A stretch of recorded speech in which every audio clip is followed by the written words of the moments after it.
Hello, and welcome to my session. Why you feel stuck in your career and how you can remove that glue in 2022. I'm Dr. Elizabeth A. Carter. Thank you so much for joining me. I have a question for you. Feeling.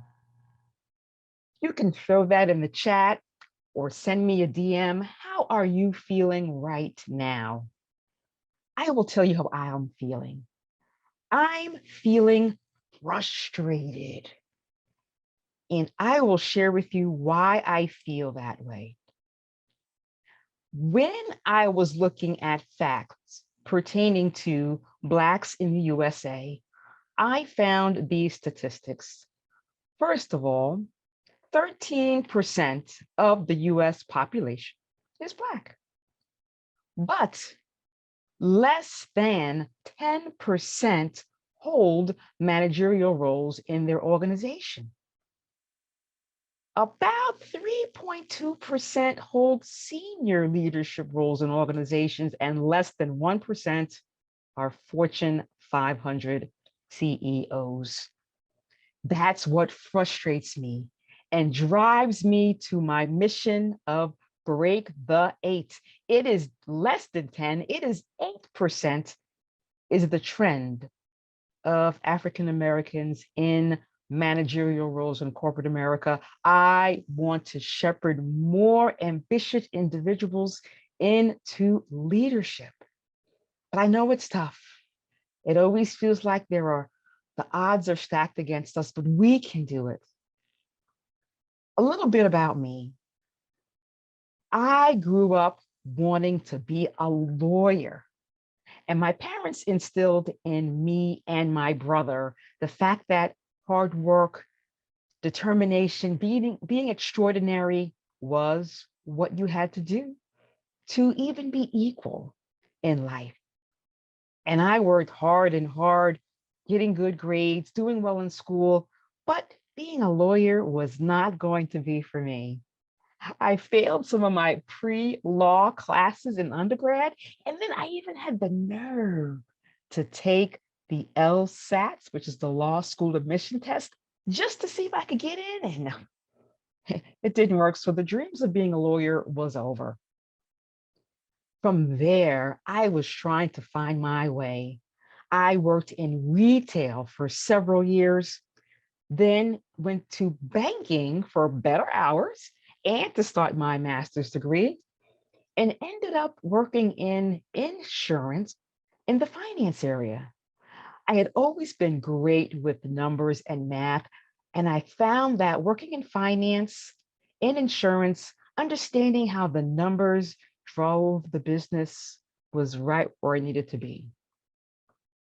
As I started to work in the finance departments, I found that people didn't really understand what the finances meant, depending on where they sat in the organization. And that's where I found my passion for training and development. I am a lifelong learner and want to continue to share my learnings with others. And I went for my second master's and my PhD in education, specializing in training and performance improvement, but still maintaining my technical discipline of finance. Within my career, I have relocated 5 times for the opportunities, and I'm still not done. If you ask me where I will be in 5 years, I don't know, because every single day I learn something new, I meet someone new that gives me more information and gets me closer to my various passions. But one main thing was that ambition was always evident in my life and part of my DNA. And with all of that ambition, education, degrees, you would think that my career journey would have been really, straightforward. See the guy climbing the ladder like it was so easy. But for me, and I know for several of you, it's more like you feel like you're climbing upside down. You're climbing and then slipping and falling, trying to get back up. Don't know exactly where the top of that corporate hill will land you. And I know it's troubling. And we think that as we're climbing, we're doing the right things, meeting the right people, having all the prerequisite ammunition, but it doesn't always work out the way we think. Our corporate hill sometimes becomes a huge mountain of a hurdle. One particular situation that stays with me that really transcended and really created the trajectory and change in my career was in 2009. I took this great job, a director of finance, and I had all the prerequisites, the education, the experience. I knew I was right for this role. And in my mind, I said, you know what? In 5 years, I would be promoted to vice president. And in 7 years, I was the vice president of anything. Have you had that situation where you're working hard and hard and you know something good is going to happen and you keep waiting, you keep hanging in there saying, all right, maybe next year, maybe in 2 years, and those weeks, days, months turn into years? In 2016, I said, I am going to leave. This is 7 years. Nothing is happening for me. I started my plan in January of 2016. But in February of 2016, all my goals changed. My boss called me into her office one day in February. I came in and sat down, and her chair in the office that I always sit in, it felt uncomfortable today.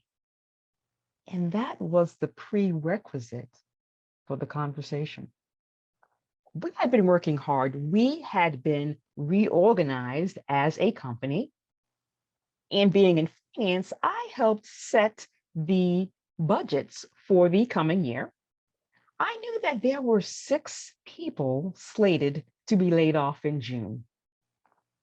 And I could tell that she had been stressed by all these efforts. So walking in and seeing her looking stressed was normal, but today she looked extra stressed. And I'm thinking, hey, maybe this is it. Even though we are considering some changes, this is it. I am going to be pulled up. I am going to be recognized for my efforts. While we are reshaping the team, I am going to get my vice presidency. I can clearly see I am going to be pulled up and stand on my throne of vice presidency. But her face wasn't really giving me that vibe. So I leaned in to make sure I could hear everything she had to say. He told me that I was one of the 6 being laid off in June. Instead of being pulled up, I am being pushed out. There was no offering of a reassignment, relocation, or retainment. She started talking about unemployment, severance, benefits, but I couldn't hear anything after she said June 30th was my last day. My mind started thinking about, what did I do wrong? I have been killing myself, working late, weekends, taking on extra projects. I thought I did everything right. What didn't I do? Do you ever play those Q&A moments in your head? You're wondering why. I'm thinking, was I too loud? Was I too quiet? Was I too too often? Have I said something to someone a long time ago that they haven't forgotten? I'm trying to run through 7 years in my head. What happened? But I was too mad to finish the conversation with her. I said to her, I have to go home right now. And I ran out of her office, grabbed my things, got in my car, and just sat there. And I started crying because I just didn't know what happened. Was I disappointed in me? Was I disappointed in the company not recognizing my greatness? I could hardly see the road as I was driving home. I almost got into an accident. I got home and I cried and cried because I thought this was it. Have you gotten to that point when clearly you thought everything was working in your favor, and suddenly everything you thought was right and real is not? I finally stopped crying and I called one of my good friends on the phone, Dr. P, and she's a great friend. Do you have someone that you can call who can provide clarity, tough love, and inspiration at the same time? That was her for me. I told her what happened, and she said to me, you know what? You've been complaining about that job for a long time. You were complaining how you weren't valued. There were meetings going on that you weren't invited to. You weren't getting any feedback about your performance. It's time for you to start anew. They have freed you. You should thank them. And she was right. And I really reflected on what I had done those last 7 years and figured out the areas in which I probably was stuck. And that brings me to today's point, 3 reasons why you are stuck. First is mindset. That could be your ego in a good or bad way. And now we have imposter syndrome. For the ego, I was sure I was going to get promoted in 5 years. I knew I had that in the bag. That's ego talking. And my perception may not have been reality. But at the same time, many of us experience imposter syndrome where we don't have enough of an ego. We don't feel clear and sure about the strengths we bring to the table. And that keeps us stuck. For me, my ego said, yeah, I'm going to get promoted today. Yeah, today's going to be it. Yeah, today's going to be it. And I'm sitting, waiting, and basically rotting, sitting there, waiting, killing myself for them and not being recognized. Next is mastery. Knowing what you are great at, knowing the strengths you bring to the table. I know why I was hired. It was for my financial acumen and ability to understand the numbers and drive strategies forward.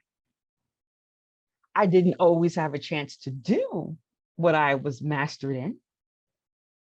I had gotten the second degree because I loved talent development. I may not have had much time to do that either. And without those passions in my purview every single day, again, we do get stuck. We forget what we're good at. We tend to live other people's dreams and aspirations and not ours. And third is money. This job, I was making 6 figures.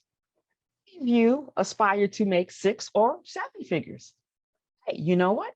Every 2 weeks, I heard the ding in my bank account because it was paid. And you get used to that salary. You have your bills set in a way that you feel comfortable. You know what you have enough left to do that is fun or a vacation or otherwise, and we get comfortable.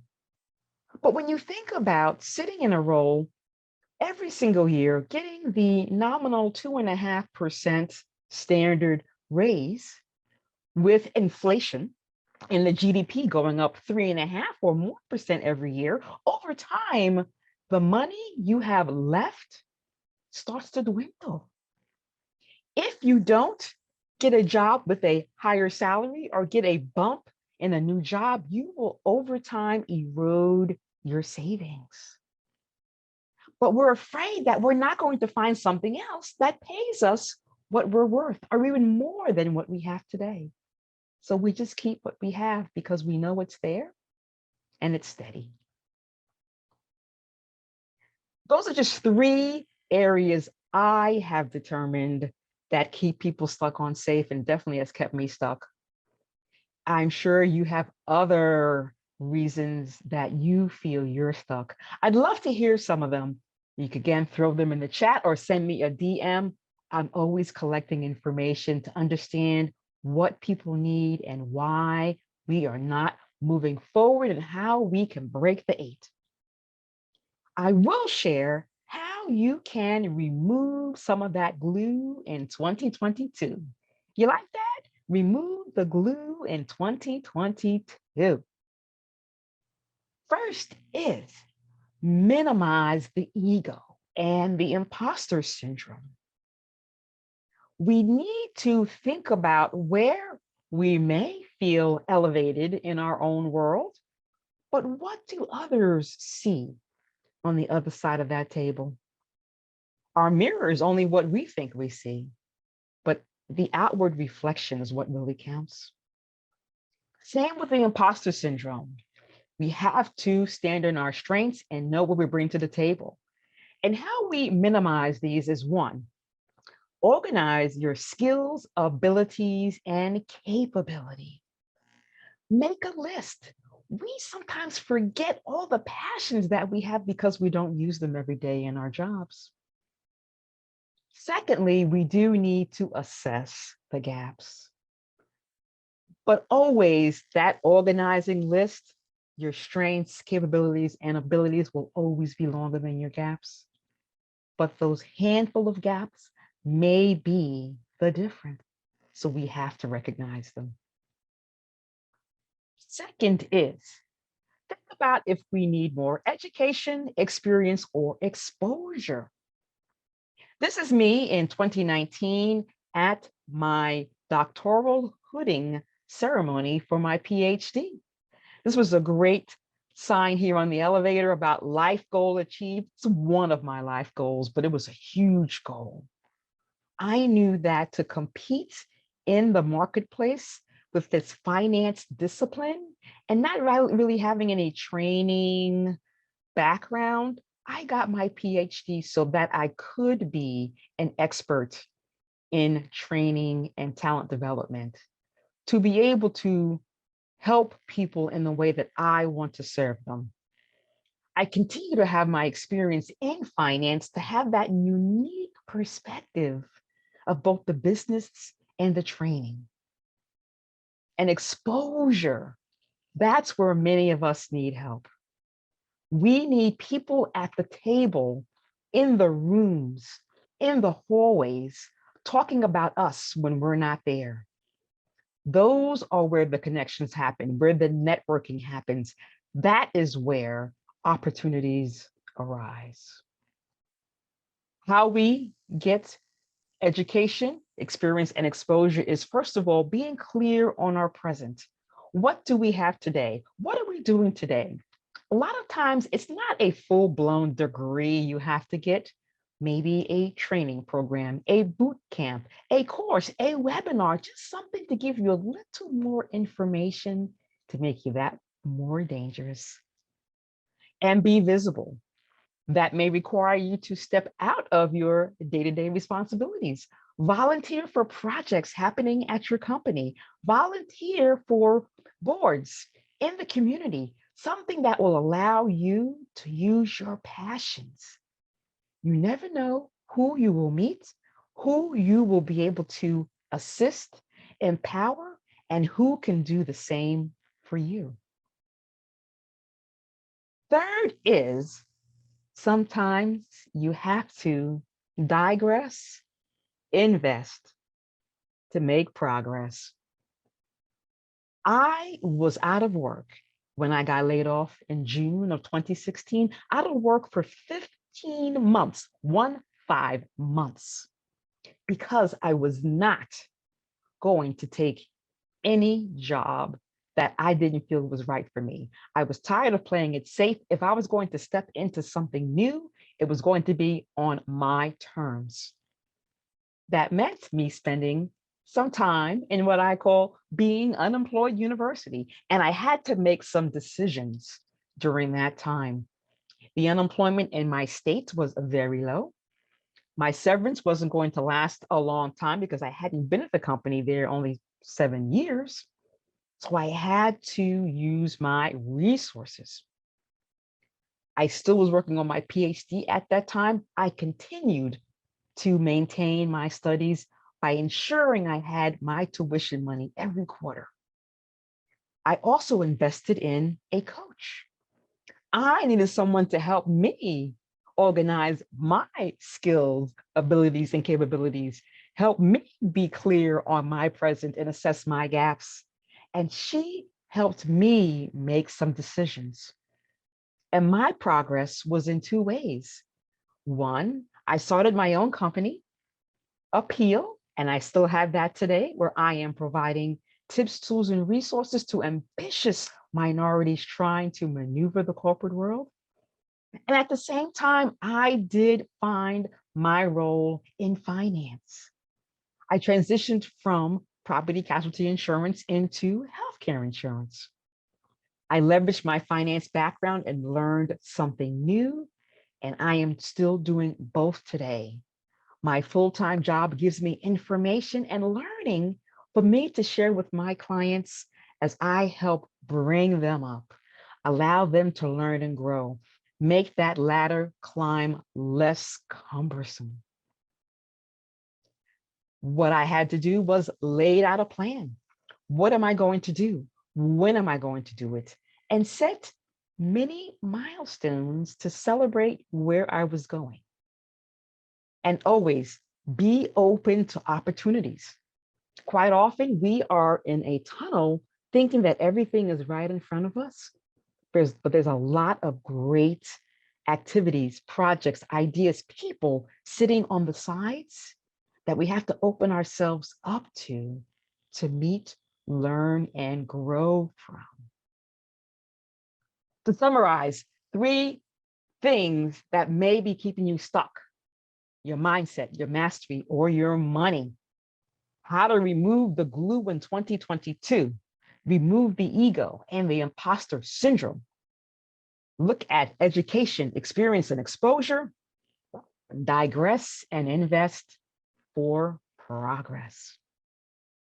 I hope these tools and information and stories have resonated with you. I know that many of you out there continue to be stuck. As I mentioned earlier, I said, hey, anything else that's keeping you stuck? I've been collecting information. And here are some of the other reasons. When employees come to me for coaching, mentoring, or just to bounce ideas off of me, this is what I'm hearing. You're not getting feedback at your performance review. You're getting just whitewash comments, nothing you can learn and grow from. You see people come in after you and then they're promoted. I have trained many people in my career, and now they are high level, C-suite, and I'm still sitting here, a director. Nothing to sneeze at, but still, there have many come before and after me, and they are well ahead of me now. And that is mind draining, and your confidence does feel beaten, and you don't know what to do. I understand, definitely. And you just say, you know what, I'm just going to, again, sit back, take the money I have, do what I've been doing every day, and not stress over it. But I do ask the individuals, well, what are you doing about it? You don't want to sit and do nothing. What are you doing about it? And a lot of times it's nothing because of fear. There's just a fear of being fired, displaced. Suddenly there's a financial burden. I understand. Or you don't know how to articulate your strengths, your passions. And that is challenging, I know. I'm here to assist. I'm Dr. Elizabeth A. Carter, your career progression physician. I know your symptoms. I have some remedies. I can write you the prescription that will allow you to get unstuck and be ready for 2022. It's a testimony from one of my clients, and I'm just so excited for her. As you can see, it says, seeing your way through murky waters is certainly not easy. And my coaching program provided her paths to gain clarity around understanding what she really wanted. And she was torn between staying at the company who had been very gracious to her during her tenure, but she still wasn't doing her passion. She wasn't feeling fulfilled. She knew there was more. We had many, many discussions about stay, go, wait, go. And when we finally landed, she had gotten a new job, another company. She went from sitting in a cube outside of her boss's office to having her own office with her name on the door, a window. When she got there, her teammates wrote on the blackboard, welcome. When she sent me these pictures, she said, when I got there, Dr. Carter, I saw that and I cried. And when I got these pictures from her, I cried also. I was so excited for her because I knew there was a lot more for her. She just needed to get unstuck. And I was so excited to help her and be part of her journey. To share some more about me, and from that day in June of 2016, when I was laid off and I made the change to get unstuck, so much has happened for me. I've been sharing my words with others. I've been asked to speak on stages, been on podcasts, helping people understand where they are, where they're trying to go, and determining the areas that they need to make changes to that will transform them and get them unstuck. I even have people now talking about me in rooms that I'm not there. I did a session last month and someone kindly went out and found my dissertation and an article that I was part of to share with the audience at a session that was pre-recorded. I didn't even know it was there until I looked at the chat afterwards. That's when you know you're unstuck. When people are talking about you when you're not there and they are taking your words and your desires forward. I want to empower you to be vocal and move forward in your career and help me break the 8 and shepherd more African Americans and other minorities into leadership. I thank you so much. Have a wonderful year end and an exceptional 2022.